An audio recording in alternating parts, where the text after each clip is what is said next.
रात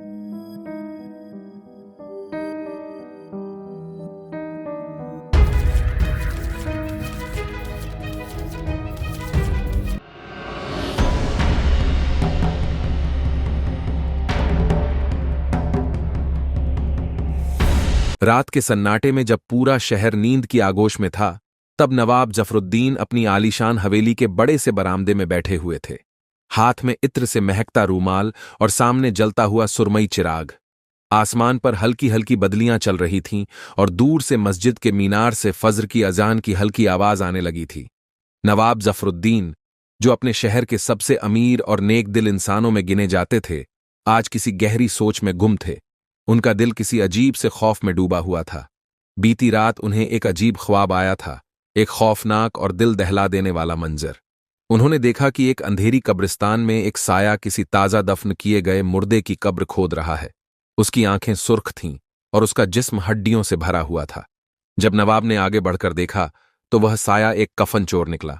कफन चोर ने जैसे ही मुर्दे के जिस्म से कफन खींचना चाहा, अचानक ही आसमान से रोशनी की एक तेज लहर आई और वह कफन चोर चीखता हुआ जलने लगा। नवाब ने जब उसके चेहरे की तरफ देखा तो उनके होश उड़ गए। वह कोई और नहीं बल्कि उनका सबसे पुराना नौकर राशिद था। नवाब जफरुद्दीन को पसीने से तरबतर देखकर उनका खास नौकर मुनीर उनके पास आया और फिक्रमंद लहजे में पूछा, हुजूर, तबीयत तो ठीक है? नवाब ने कांपते हुए अपनी रूमाल से चेहरा पोंछा और बोले, मुनीर, मुझे एक अजीब ख्वाब आया है और मैं नहीं जानता कि यह महज एक ख्वाब है या कोई इशारा। मुनीर ने तसल्ली देते हुए कहा, हुजूर, कभी कभी ख्वाब सच्चाई से ज्यादा वहम का हिस्सा होते हैं। अल्लाह का जिक्र कीजिए, सब ठीक होगा। मगर नवाब का दिल नहीं माना। उन्होंने फौरन अपने वफादार लोगों को बुलाया और शहर के सबसे पुराने कब्रिस्तान जन्नतुल बकी की तरफ रवाना हुए। उनकी छठी इंद्रिय उन्हें बता रही थी कि कुछ तो गड़बड़ है। जब नवाब और उनके साथ के लोग कब्रिस्तान पहुंचे तो वहां एक अजीब सी खामोशी थी। चांद की रोशनी में कब्रों की लंबी कतारें किसी माजी के खौफनाक अफसाने की तरह लग रही थीं। जैसे ही उन्होंने एक नई कब्र की तरफ कदम बढ़ाया, उन्हें वहां ताज़ा खुदाई के निशान नजर आए। नवाब ने अपने आदमियों को इशारा किया और उन्होंने जमीन खोदना शुरू किया। कुछ ही मिनटों में एक कफन नजर आया, मगर जिस्म नदारद था। नवाब के चेहरे का रंग उड़ गया। यह वही मंजिर था जो उन्होंने ख्वाब में देखा था।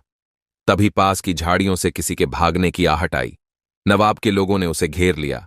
जब उस शख्स को पकड़ा गया तो नवाब की आंखें हैरत से फैल गईं। वह राशिद था, उनका सबसे पुराना और भरोसेमंद नौकर। राशिद बुरी तरह कांप रहा था। उसके चेहरे पर हवाइयां उड़ रही थीं। नवाब ने सख्त लहजे में पूछा, राशिद, क्या तूने ये किया है? क्या तू ही कफन चोर है? राशिद की आंखों से आंसू बहने लगे। उसने लड़खड़ाती आवाज में कहा, हुजूर, मैं मजबूर था, मुझे माफ कर दीजिए। नवाब ने गुस्से से कहा, मजबूरी इतनी बड़ी कैसे हो सकती है कि तू कफन चुराने लगे? राशिद जमीन पर गिर पड़ा और बोला, हुजूर, ये सच्चाई इतनी खौफनाक है कि सुनकर आपका दिल दहल जाएगा। नवाब ने गहरी सांस ली और बोले, सच बता, वरना अंजाम बुरा होगा। राशिद ने रुंधे गले से कहना शुरू किया, हुजूर, मेरी बीवी और बच्चे बहुत बीमार थे। मैं गरीब था, मेरे पास इलाज के लिए पैसे नहीं थे। मैंने बहुत कोशिश की, लेकिन किसी ने मदद नहीं की। तभी मेरी मुलाकात एक अजनबी से हुई। उसने मुझसे कहा कि अगर मैं मुर्दों के कफन लाकर दूं तो वह मुझे पैसे देगा। पहले तो मैंने इनकार कर दिया, लेकिन जब मेरी बीवी की हालत बहुत बिगड़ गई तो मैंने मजबूरी में यह काम करना शुरू कर दिया। नवाब ने गुस्से से कहा, कौन था वो आदमी जिसने तुझे ये करने को कहा? राशिद कांपते हुए बोला, हुजूर, वो आदमी बहुत खतरनाक था। उसने मुझे धमकी दी थी कि अगर मैंने मना किया तो मेरे बच्चों को मार देगा। उसकी आवाज इतनी डरावनी थी कि मैं चाहकर भी इनकार नहीं कर सका। मैं मजबूर था, हुजूर, बहुत मजबूर। नवाब जफरुद्दीन ने गहरी सांस ली और बोले, उस आदमी का नाम बता राशिद। अगर तूने झूठ बोला तो तुझे खुदा की कसम, मैं तुझे कभी माफ नहीं करूंगा। राशिद के चेहरे पर डर साफ नजर आ रहा था। उसने धीरे से कहा, उसका नाम नसीर था। वो बाजार के पीछे वाली तंग गली में रहता है। लेकिन हुजूर, वो बहुत खतरनाक इंसान है। अगर उसने जान लिया कि मैंने उसका नाम लिया है तो वो मुझे जिंदा नहीं छोड़ेगा। नवाब ने अपनी तलवार निकाली और बोले, अब मेरा अगला कदम इस नसीर तक पहुंचना होगा, लेकिन उससे पहले तुझे सजा मिलेगी राशिद, अपने जुर्म की सजा। राशिद ने हाथ जोड़कर कहा, हुजूर, मुझ पर रहम कीजिए, मैं मजबूर था। नवाब के चेहरे पर गुस्से और दुख का मिलाजुला असर था। उन्होंने अपने आदमियों की तरफ इशारा किया, इसे कैद कर दो, इसके गुनाह की सजा खुदा देगा।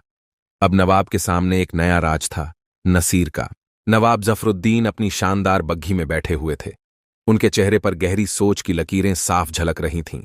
सामने उनके वफादार नौकर मुनीर बैठे थे, जिनकी आंखों में भी बेचैनी थी। नवाब ने सख्त लहजे में कहा, मुनीर, हमें नसीर के ठिकाने तक पहुंचना होगा। राशिद की बातें अगर सच हैं तो यह इंसान पूरे शहर में तबाही मचा सकता है। मुनीर ने हामी भरी और बग्घी को बाजार के पीछे वाली तंग गलियों की तरफ मोड़ दिया। शहर की इस बस्ती में अमीरों का आना जाना नहीं होता था। यहां सिर्फ वही लोग आते थे जिनके पास कोई और रास्ता नहीं बचता। तंग गलियों से गुजरते हुए नवाब और उनके आदमियों ने एक टूटी फूटी हवेली देखी। हवेली के आसपास एक अजीब सी वीरानी थी और अंदर से हल्की रोशनी झलक रही थी। नवाब ने अपने आदमियों को इशारा किया और धीरे धीरे अंदर दाखिल हुए। हवेली के अंदर का मंजर रूह को कांपाने वाला था। चारों तरफ अजीबोगरीब चीजें पड़ी हुई थीं, फटे हुए कफन, पुराने ताबूत और दीवारों पर लटकते हुए तावीज। एक कोने में एक लंबी दाढ़ी वाला शख्स बैठा था, जो शायद नसीर ही था। नवाब ने आगे बढ़कर सख्त आवाज में कहा, नसीर, तू कौन है और यह सब क्या है? नसीर ने धीरे से सर उठाया और उसकी आंखों में अजीब सी चमक थी। वह हंसा और बोला, तो आखिरकार नवाब जफरुद्दीन साहब ने मुझ तक पहुंच ही लिया। नवाब ने तलवार निकाल ली और कहा, तेरी हरकतें अब और नहीं चलेंगी। राशिद ने सब सच बता दिया है। नसीर की हंसी और तेज हो गई। राशिद? वो बेवकूफ? क्या उसने तुम्हें बताया कि वह मजबूरी में कफन चुराता था? क्या उसने यह बताया कि असली खेल इससे भी बड़ा है? नवाब ने गहरी सांस ली और कहा, क्या मतलब? नवाब ने अपनी उंगलियों से एक पुरानी किताब उठाई और बोला, यह किताब सदियों पुरानी है। इसमें ऐसे जादू लिखे हैं जो इंसान को अमर कर सकते हैं, लेकिन इसके लिए एक शर्त है, ताजा दफन किए गए मुर्दों के कफन। नवाब के चेहरे का रंग उड़ गया। तो तूने यह सब इसलिए किया? नसीर ने सिर हिलाया। हां, और मैं अकेला नहीं हूं। नवाब ने जब और ध्यान से चारों ओर देखा तो उसकी नजर एक बड़े संदूक पर पड़ी, जो आधा खुला था। उसने तलवार की नोक से उसे पूरा खोला तो उसके अंदर से बुरी तरह सड़े हुए कफन निकले। उनमें से कई कफन पर खून के धब्बे भी थे। यह सब क्या है? नवाब ने गुस्से से पूछा। नसीर ने धीरे से हंसा और कहा, नवाब साहब, यह सिर्फ कफन नहीं है, यह उस ताकत की कुंजी है जिससे इंसान मौत को भी मात दे सकता है। मैं इस शहर के कब्रिस्तानों से इन कफनों को चुरवाता हूं और फिर इनसे तावीज और तंत्र तैयार करता हूं। ये तंत्र इंसान को ऐसा बना देते हैं कि उसे कभी मौत नहीं आती। नवाब ने तलवार को उसकी गर्दन के पास लाकर कहा, तू एक वहशी है नसीर। तूने कितने मासूम लोगों की कब्रें खोदी। नसीर ने जरा भी डर नहीं दिखाया और कहा, नवाब साहब, यह तो बस एक शुरुआत है। इस खेल में बहुत बड़े लोग शामिल हैं। अगर आप चाहें तो आपको भी इसका हिस्सा बना सकता हूं। अमृतत्व पाना आसान नहीं, मगर अगर आप मेरे साथ हों तो यह संभव है। नवाब ने एक झटके में नसीर की गर्दन पकड़ ली और गुस्से से कहा, मैं अल्लाह के कानून को मानता हूं, तेरे जैसे शैतान के साथ कभी नहीं मिल सकता। नसीर ने हंसते हुए कहा, अगर ऐसा है तो देखना नवाब साहब, बहुत जल्द आपको मेरी ताकत का अंदाजा होगा। तभी नवाब के आदमियों ने नसीर को पकड़ लिया और उसके सारे तंत्र मंत्र के सामान को जलाने लगे। लेकिन अचानक हवेली में अजीब सी हलचल हुई, जैसे कोई अलौकिक ताकत वहां मौजूद हो। तभी हवेली की दीवारें हिलने लगीं और एक तेज चीख हवेली के अंदर गूंज उठी। नवाब जफरुद्दीन और उनके आदमी सहम गए। नसीर की आंखें चमकने लगीं और उसने ऊंची आवाज में कोई तंत्र मंत्र पढ़ना शुरू कर दिया। तभी अचानक दीवार से एक छाया निकली और उसने नवाब की तरफ हाथ बढ़ाया। नवाब ने तुरंत अपनी तलवार निकाली और छाया पर वार किया, मगर वह गायब हो गई। नसीर ने जोर से हंसते हुए कहा, अब तुम मेरी ताकत को रोक नहीं सकते। मैंने शैतान के साथ सौदा कर लिया है। मेरी आत्मा अब इस हवेली में बसी रहेगी और कोई मुझे नहीं मार सकता। नवाब के चेहरे पर गुस्सा और डर का मिला जुला असर था। वह जान गए थे कि अब मामला एक आम इंसान का नहीं रहा। नवाब ने अपने आदमियों को आदेश दिया, इस हवेली को आग लगा दो। अब यह जगह और जिंदा नहीं रहनी चाहिए। आग की लपटें हवेली को घेरने लगीं। नसीर चिल्लाने लगा, मगर कुछ ही पलों में उसकी आवाज लपटों में दब गई। नवाब ने गहरी सांस ली और बोले, अब यह शहर इस शैतान से आजाद हो चुका है। रात की स्याही अपने पूरे शबाब पर थी। नवाब जफरुद्दीन की आंखों में अब भी नसीर की वो शैतानी हंसी गूंज रही थी। हवेली झलकर राख हो चुकी थी, मगर नवाब के दिल में एक अजीब बेचैनी घर कर गई थी। नवाब जब अपने महल पहुंचे तो रात का तीसरा पहर हो चुका था, मगर नींद उनकी आंखों से कोसों दूर थी। उन्हें यूं लग रहा था जैसे कोई परछाई उनके पीछे पीछे चल रही हो। उन्होंने अल्लाह का जिक्र किया और कुछ देर तस्बीह पढ़ते रहे। सुबह की अजान के साथ ही नवाब करबला की मस्जिद पहुंचे। वहां उनका इंतजार पहले से ही शहर के काजी साहब कर रहे थे। काजी साहब ने नवाब को देखते ही पूछा, नवाब साहब, आपके चेहरे पर इतनी थकान क्यों झलक रही है? सब खैरियत तो है? नवाब ने गहरी सांस ली और कहा, काजी साहब, एक ऐसा वाकया हुआ है जिसे सुनकर आप भी दंग रह जाएंगे। उन्होंने नसीर की पूरी कहानी बयान की, कैसे वो कब्रें खोदता था, कैसे उसने जादुई किताबों के जरिए शैतानी ताकतें हासिल कर ली थीं और कैसे उन्होंने उसकी हवेली को आग के हवाले कर दिया। काजी साहब ने चौंक कर कहा, नवाब साहब, क्या आपको यकीन है कि नसीर अब खत्म हो चुका है? नवाब ने जवाब दिया, हवेली जलकर राख हो गई, उसमें से निकलने वाली चीखें भी थम गईं और नसीर को हमने अपनी आंखों से जलते हुए देखा। काजी साहब ने माथे पर बल डालते हुए कहा, मगर कुछ शैतानी ताकतें आग से नहीं मरतीं, बल्कि और ज्यादा ताकतवर होकर वापस आती हैं। नवाब जब मस्जिद से निकले तो बाजार की तरफ जाते हुए रास्ते में कुछ लोगों की भीड़ जमा थी। वहां कुछ लोग आपस में फुसफुसा रहे थे। नवाब ने रुककर पूछा, क्या हुआ? इतनी भीड़ क्यों जमा है? एक बुजुर्ग ने कांपती आवाज में कहा, नवाब साहब, बीती रात करबला के कब्रिस्तान में कुछ अजीब हुआ। क्या? नवाब का दिल तेजी से धड़कने लगा। रात के पिछले पहर कुछ लोग कब्रिस्तान में गए थे। उन्होंने देखा कि जो कफन हमने दफन किए थे वो कफन फिर से बाहर पड़े हैं, मगर इस बार कुछ ज्यादा ही खौफनाक मंजर था। नवाब ने चौंक कर पूछा, क्या मतलब? बुजुर्ग ने कांपते हुए कहा, इस बार वो कफन खून से सने हुए थे और उनके आसपास अजीब अजीब निशान थे, जैसे कोई वहां किसी ताकतवर जिन्न को बुलाने की कोशिश कर रहा हो। नवाब को अचानक अपने पैरों तले जमीन खिसकती महसूस हुई। नवाब उसी वक्त अपने आदमियों को लेकर कब्रिस्तान पहुंचे। वहां का मंजर सच में डरावना था। हर जगह कब्रें खुली हुई थीं और कई कफन अस्त व्यस्त पड़े थे। नवाब ने गुस्से से अपने एक आदमी राशिद से पूछा, यह किसका काम हो सकता है? राशिद ने सिर झुका लिया और कहा, नवाब साहब, यह वही तरीका है जो नसीर अपनाता था। नवाब ने कहा, मगर नसीर तो मर चुका है। तभी अचानक तेज हवा चलने लगी और कब्रिस्तान की एक तरफ से किसी के हंसने की आवाज आई। वह हंसी नवाब के लिए किसी बुरे सपने से कम नहीं थी। नवाब ने तेजी से मुड़कर देखा, मगर वहां सिर्फ अंधेरा था। उनके आदमी भी डर से इधर उधर देखने लगे। यहां कोई है? नवाब ने ऊंची आवाज में कहा। कोई जवाब नहीं आया, मगर हवा की सनसनाहट और तेज हो गई। फिर एक अजीब सी परछाई कब्रिस्तान के कोने से निकलकर आगे बढ़ी। वह धुंधली थी, मगर उसकी शक्ल किसी जले हुए इंसान जैसी थी। नवाब की रूह कांप उठी। उन्होंने तलवार निकाल ली और जोर से कहा, अगर तू कोई शैतान है तो सुन ले, मैं अल्लाह के हुक्म से तुझे खत्म कर दूंगा।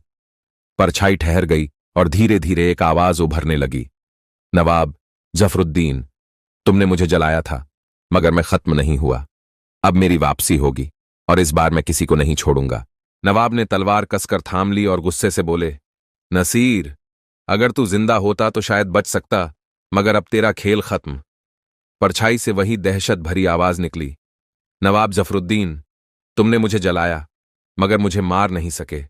मैंने जिन्नात के साथ एक ऐसा सौदा किया था जिससे मैं अमर हो गया। अब मैं सिर्फ एक साया नहीं, बल्कि इस शहर की तबाही का कारण बनने वाला हूं। नवाब को महसूस हुआ कि उनके चारों तरफ अजीब सी धुंध फैलने लगी थी। उनके आदमियों के चेहरे पर डर की लकीरें साफ नजर आ रही थीं। तभी अचानक जमीन हिलने लगी और कई कब्रें खुद ब खुद खुलने लगीं।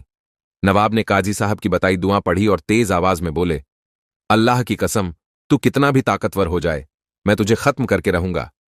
नवाब के इन शब्दों के साथ ही परछाई तेजी से हवा में घुलने लगी और फिर अचानक एक जोरदार चीख के साथ उसने नवाब के सबसे करीब खड़े आदमी पर हमला कर दिया। उस आदमी की चीखें गूंजने लगीं और कुछ ही पलों में उसका जिस्म बेजान होकर गिर पड़ा। नवाब और उनके बचे हुए आदमियों ने तुरंत तस्बीह और आयतें पढ़नी शुरू कर दीं। नसीर की परछाई इस पर तिलमिला उठी और दर्द में चीखने लगी, मगर वह अभी भी पूरी तरह खत्म नहीं हुआ था। नसीर की आवाज हवा में गूंज रही थी, तुम मुझे नहीं हरा सकते नवाब, मैं वो ताकत हूं जिसे दुनिया ने नहीं देखा। तभी नवाब ने एक और चाल चली। उन्होंने अपने आदमियों को कब्रिस्तान में रखे एक पुराने चिराग को जलाने का हुक्म दिया। ये वही चिराग था जिसे सदियों पहले एक सूफी दरवेश ने रखा था और कहा जाता था कि इसमें रूहानी ताकतें कैद थीं। जैसे ही चिराग जला, एक चमकदार रोशनी चारों ओर फैल गई और परछाई दर्द से चीख उठी। हवाएं जोर से चलने लगीं और कब्रिस्तान में सब कुछ हिलने लगा। नवाब ने मौका देखकर अपनी तलवार उठाई और सीधे नसीर की परछाई के बीचों बीच वार कर दिया। नसीर दर्द से तड़प उठा, उसकी आवाज धीमी होती चली गई। नहीं, यह नहीं हो सकता, मैं अमर था। नवाब ने अपनी तलवार और जोर से धकेली और जोरदार आवाज के साथ परछाई हवा में घुलकर गायब हो गई। कुछ ही पलों में सब कुछ शांत हो गया। कब्रिस्तान में फैली धुंध हट गई, हवा ठहर गई और आसमान साफ हो गया। नवाब और उनके आदमियों ने राहत की सांस ली। नवाब ने चारों तरफ देखा, हर चीज शांत थी। उन्होंने काजी साहब के बताए हुए तरीके से वहां की जमीन पर पानी छिड़कवाया और पूरे इलाके को पाक करवाया। मगर उनके दिल में अब भी एक सवाल था, क्या नसीर सच में खत्म हो चुका था? नवाब जफरुद्दीन, खेल अभी खत्म नहीं हुआ, मैं लौटूंगा।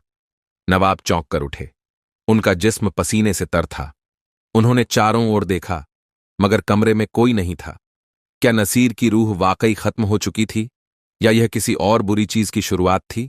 कब्रिस्तान की रातों का खौफ अभी भी नवाब जफरुद्दीन दिल से पूरी तरह मिटा नहीं था। नसीर की परछाई को खत्म करने के बाद भी उनके दिल में बेचैनी थी।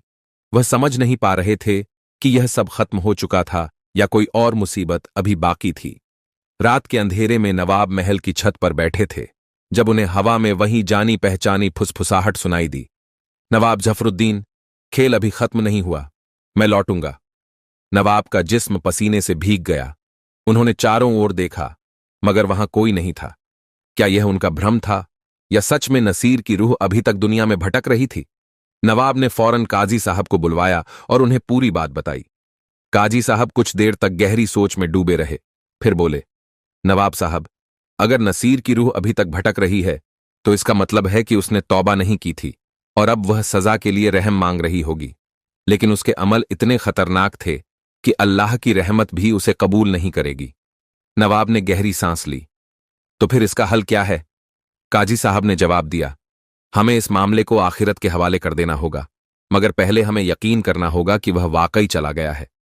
अगली रात नवाब जफरुद्दीन और उनके सबसे वफादार आदमी फिर से कब्रिस्तान पहुंचे।